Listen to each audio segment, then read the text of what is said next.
Amigos e amigas, vamos à transmissão de um texto da Igreja Católica chamado A Esperança Não Decepciona. Mais uma parte desse texto que é para ser usado principalmente no mês da Bíblia, setembro de 2025, baseado na carta aos Romanos.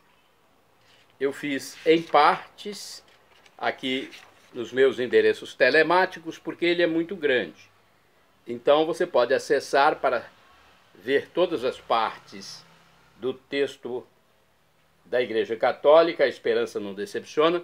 Pode acessar @PauloRobertoMaciel, Maciel 7919 no YouTube, @PauloRobertoMaciel 6/ no Instagram, facebook.com/Paulo Maciel da rádio, e tem ainda o blog repórterpaulomaciel.blogspot.com. Endereço geral é Paulo Roberto Maciel Maciel.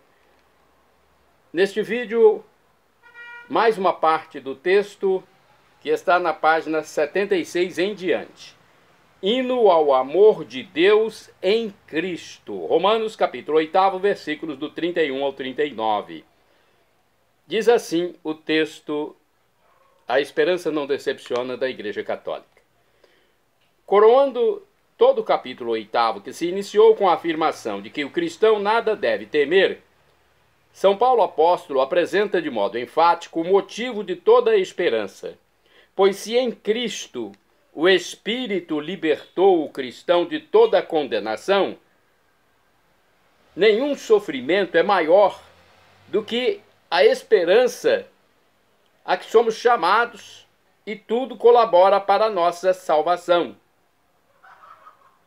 Paulo inicia a conclusão de todo o capítulo com uma pergunta retórica que significa, de fato, uma afirmação fundamental. Se Deus é por nós, quem será contra nós? É o versículo 31. A única resposta é ninguém, nada. A presença de Deus oferece total segurança contra todas as ameaças que são mencionadas de forma exemplar logo em seguida, no capítulo 8, versículo 35. Ecoam aqui algumas passagens dos Salmos em que é garantida a proteção divina. Como o salmista também, o fiel pode dizer: mesmo se eu tiver de andar por um vale de sombra mortal, não temerei os males, porque estais comigo. Salmo 23 na Bíblia Vulgata, ou 22 na Bíblia de Jerusalém. Também tem um outro, 56 ou 55. No Senhor eu confio, não tenho medo. O que fará contra mim o ser humano? O motivo último pelo qual o fiel nada deve temer é o amor do Pai, que se reflete na vida e obra de Jesus Cristo. Sua vida está sob o sinal do Pai, de tal modo Deus amou o mundo que deu o seu Filho unigênito. Olha só, de tal modo Deus amou o mundo que deu o seu Filho unigênito.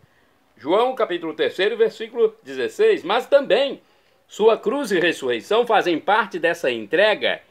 Ele que não poupou seu próprio Filho, mas o entregou por todos nós. Romanos 8, versículo 32. Aludindo ao poema do servo sofredor de Isaías, capítulo 53, versículos 6 e 12, São Paulo menciona a entrega que o Pai faz de Jesus à morte.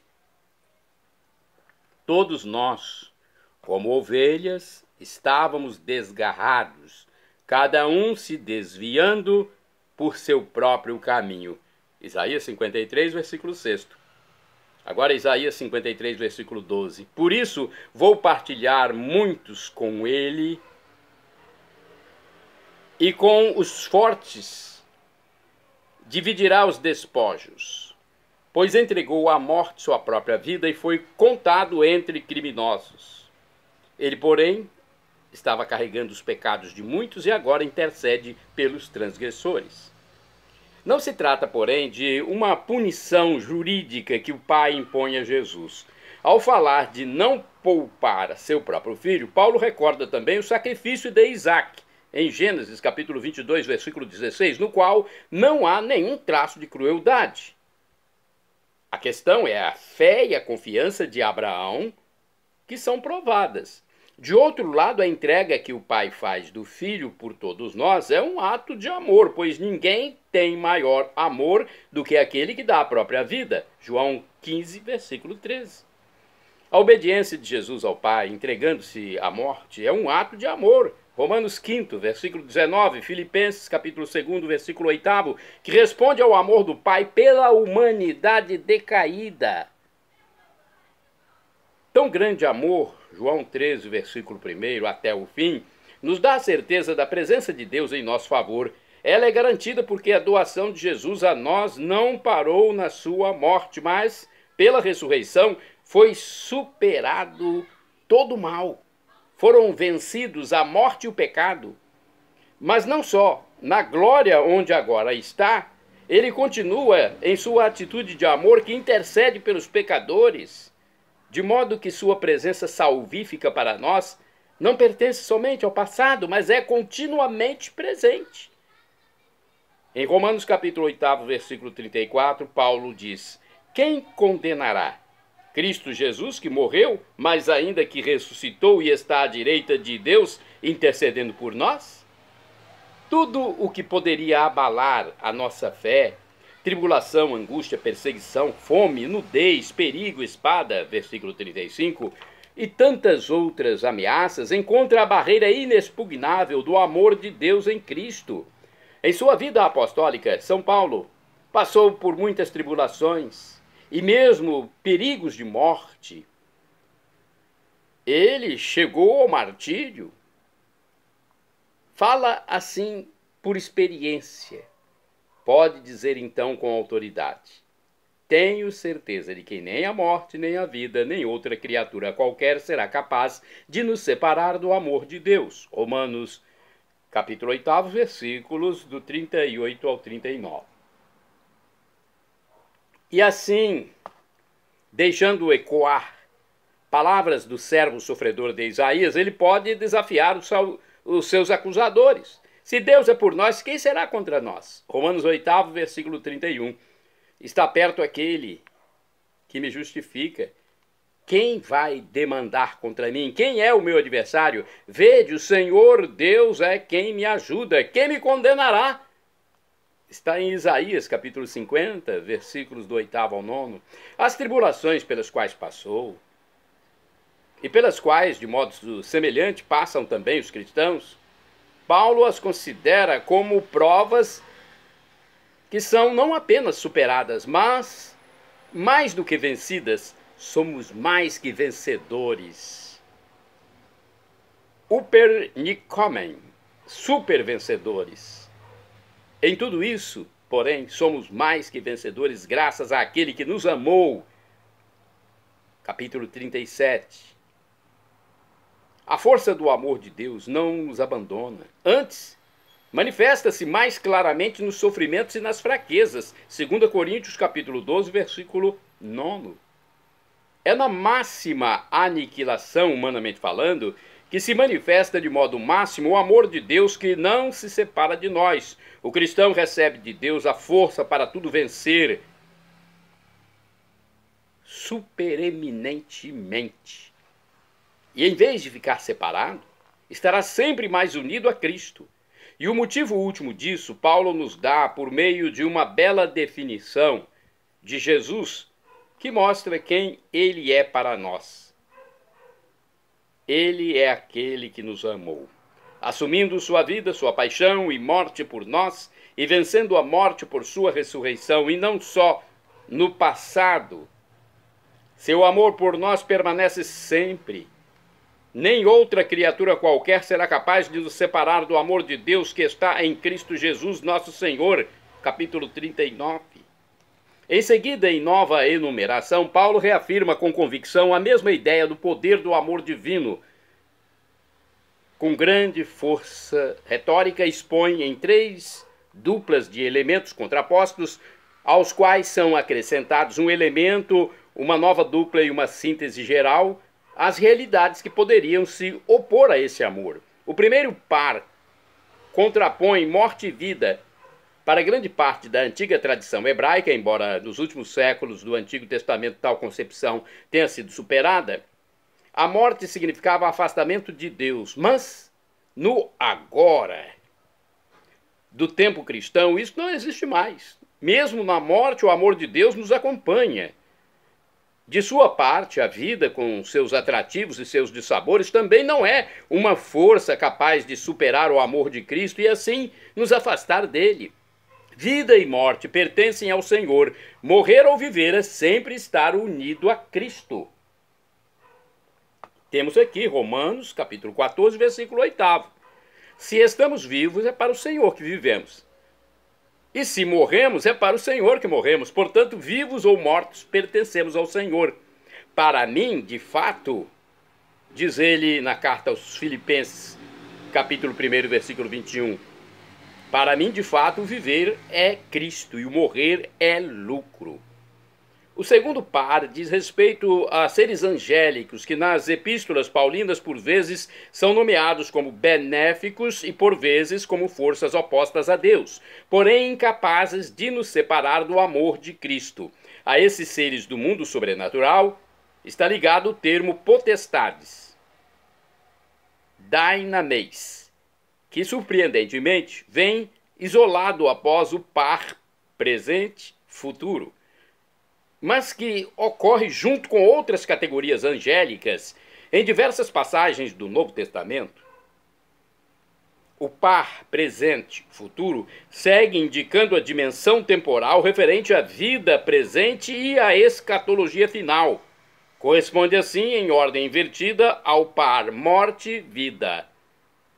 O último par, altura e profundeza, poderia também indicar novas categorias angélicas, porém, mais provavelmente significa a inclusão de tudo o que se encontra entre os dois extremos, o mais alto e o mais profundo, como ocorre em expressões semelhantes em textos do Antigo Testamento.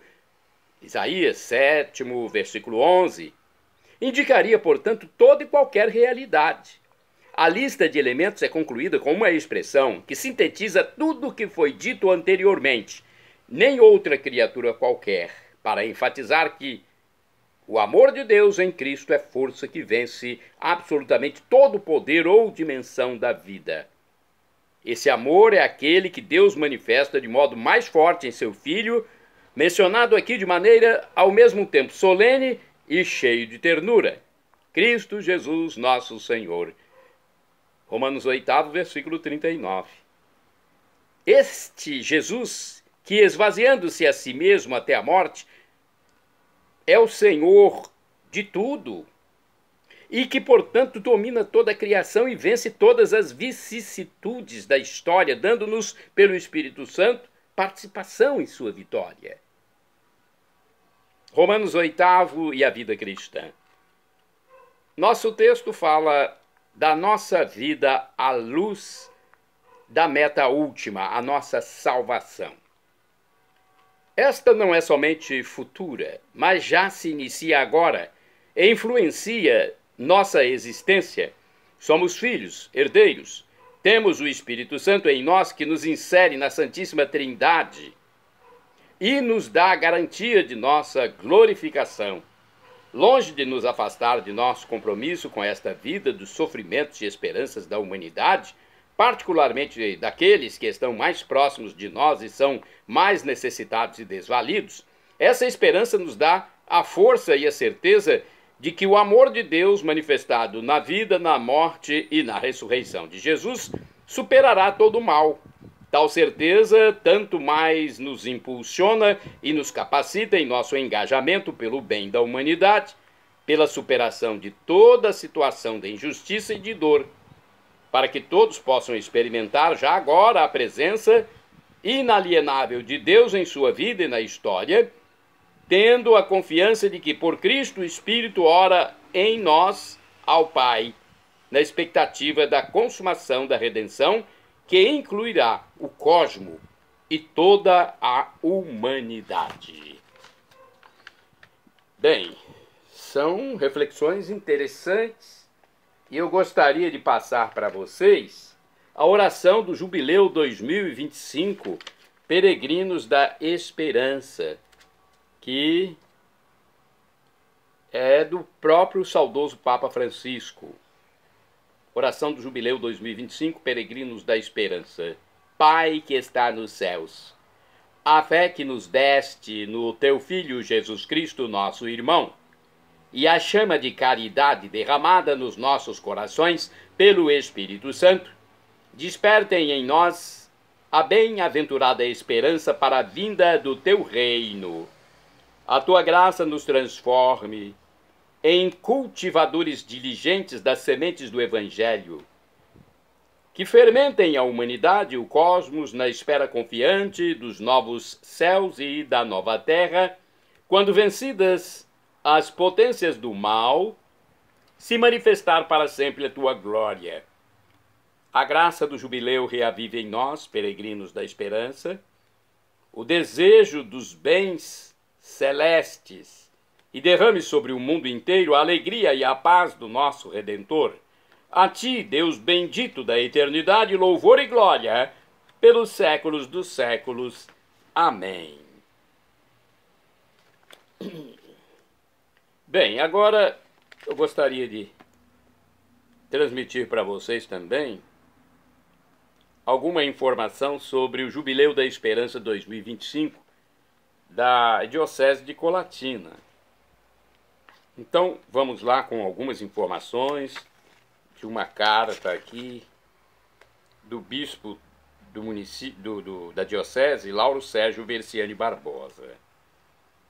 Então, diz o seguinte: o Ano da Graça Jubilar pretende revigorar a chama de esperança que anima a vida cristã, testemunhando no mundo atual a nossa condição de peregrinos de esperança. Trata-se de um tempo especial de reconciliação com Deus entre nós, celebrado pela Igreja como tempo privilegiado para a vivência sinodal do discipulado missionário de Jesus Cristo, um verdadeiro itinerário de conversão na docilidade ao Espírito Santo para a glória do Pai. A esperança é a mensagem central do jubileu, que nos convida para o encontro vivo e pessoal com o Senhor Jesus, porta de salvação e nossa esperança. A fé, esperança e caridade são virtudes teologais, dons do Espírito Santo. A esperança cristã nasce e funda-se no amor do coração de Jesus, traspassado na cruz, revelação maior do amor misericordioso de Deus pela humanidade. Como diz São Paulo, nada pode nos separar do amor de Deus revelado na vida, paixão, morte e ressurreição de Jesus Cristo, nosso Senhor. Nenhum de nós tem neste mundo morada permanente. Somos todos juntos na igreja, peregrinos da esperança, salvos na esperança, prontos para dar ao mundo razões de nossa esperança cristã. A peregrinação é sempre característica do ano jubilar e aponta para o sentido mais profundo da vida à luz do mistério pascal. Não desanimamos diante dos sofrimentos e desafios da vida presente, mas fortalecidos pelo encontro pessoal e comunitário com o Senhor crucificado e ressuscitado, redescobrimos na oração e no silêncio, na audição da palavra de Deus expressa nas Sagradas Escrituras, na vivência sacramental, na caridade fraterna, a alegria de sermos povo missionário a serviço do reino de Deus. O Ano Santo Ordinário de 2025 está, como nos anos anteriores, especialmente os mais recentes, Ano Santo Ordinário de 2000, Ano Santo Extraordinário de 2016, e aponta para o Ano Santo da Redenção de 2033, que se aproxima. O Jubileu de Esperança de 2025 foi aberto pelo saudoso Papa Francisco em 2024, no fim do ano, juntamente com outros representantes da igreja. Portanto, todos estão convidados a participar desse jubileu, que continua neste ano de 2025 até o seu final. O peregrino da esperança assume o caminho espiritual, que além de se dirigir ao lugar sagrado, implica atitude de renovação interior comprometida com a transformação pessoal e social. O jubileu, desde as Sagradas Escrituras, lembra que os bens da terra se destinam a todos os seres humanos. A porta santa do jubileu da esperança será o sacramento de reconciliação. Somos convidados a redescobrir a beleza do sacramento da penitência como fonte de cura e alegria a partir do perdão dos pecados, sendo que o dom da indulgência aponta para a plenitude do perdão de Deus, a sua misericórdia ilimitada. Para experimentar e alcançar a indulgência, os fiéis são convidados à peregrinação até a porta santa da confissão, expressão de seu desejo profundo de conversão, e a caminhar em comunhão com toda a igreja até a mesa da Eucaristia. Trata-se de experiência do amor divino que abraça a miséria humana com a sua misericórdia. A partir da abertura solene do ano jubilar, comunica-se que outro espaço sagrado será lugar de peregrinação na diocese para a concessão da indulgência jubilar. Ao longo do jubileu ordinário de 2025, os fiéis verdadeiramente arrependidos, excluindo qualquer apego ao pecado, movidos por espírito de caridade, purificados pelo sacramento da penitência e revigorados pela Sagrada Comunhão, e que rezarem segundo as intenções do Sumo Pontífice, poderão obter do tesouro da Igreja pleníssima indulgência, remissão e perdão de seus pecados que se pode aplicar às almas do purgatório sob a forma de sufrágio. Os fiéis podem receber a graça da indulgência nas sagradas peregrinações, na celebração da Palavra de Deus, na liturgia das horas, na via sacra, na oração do rosário e nas celebrações penitenciais que terminem com confissões individuais. Também nas piedosas visitas aos lugares sagrados, dedicando o tempo à adoração eucarística e à meditação e concluindo com a oração do Pai Nosso, a profissão de fé e invocações a Maria. E ainda nas obras de misericórdia e penitência, nas missões populares, nos exercícios espirituais ou nos encontros formativos sobre o Concílio Vaticano II e o Catecismo da Igreja Católica, realizados em igrejas ou em locais apropriados conforme a intenção do saudoso Papa. Também poderão obter a indulgência jubilar ao visitar pessoas em necessidade, como doentes, presos e idosos, realizando essa ação como uma peregrinação em direção a Cristo e cumprindo as condições espirituais, sacramentais e de oração. Essas visitas podem ser repetidas ao longo do ano santo, permitindo a obtenção da indulgência plenária diariamente. Além disso, a indulgência também pode ser adquirida por meio de iniciativas que reflitam o espírito penitencial do jubileu. Isto inclui abster-se de distrações e consumos supérfluos, jejuar e fazer doações aos pobres, apoiar obras sociais e dedicar parte do tempo livre a atividades de voluntariado em benefício da comunidade. Ainda conforme normas para a concessão de indulgências durante o jubileu ordinário de 2025, os fiéis arrependidos que não puderem participar nas celebrações solenes, nas peregrinações e nas piedosas visitas por motivos graves, como todas as monjas de clausura, os idosos doentes, os presos, assim como quantos nos hospitais ou noutros lugares de assistência prestam um serviço continuado aos doentes, receberão a indulgência jubilar nas mesmas condições se, unidos em espírito aos fiéis presentes, sobretudo nos momentos em que as palavras do Sumo Pontífice ou dos bispos diocesanos forem transmitidas através dos meios de comunicação, recitarem nas suas casas ou nos lugares onde o impedimento os reter, por exemplo, na capela, do mosteiro, do hospital, do centro de assistência, da prisão, o Pai Nosso, a profissão de fé em qualquer forma legítima e outras orações em conformidade com as finalidades do Ano Santo, oferecendo os seus sofrimentos ou as dificuldades da sua vida. Então, os sacerdotes têm que ter a disponibilidade e o espírito de misericórdia na administração do sacramento da reconciliação, da confissão, da penitência, especialmente nos espaços em que a esperança é mais duramente colocada à prova, como nas prisões, hospitais, e nas situações mais desfavoráveis, de maior degradação, para que ninguém seja privado da possibilidade de receber o perdão e a consolação de Deus.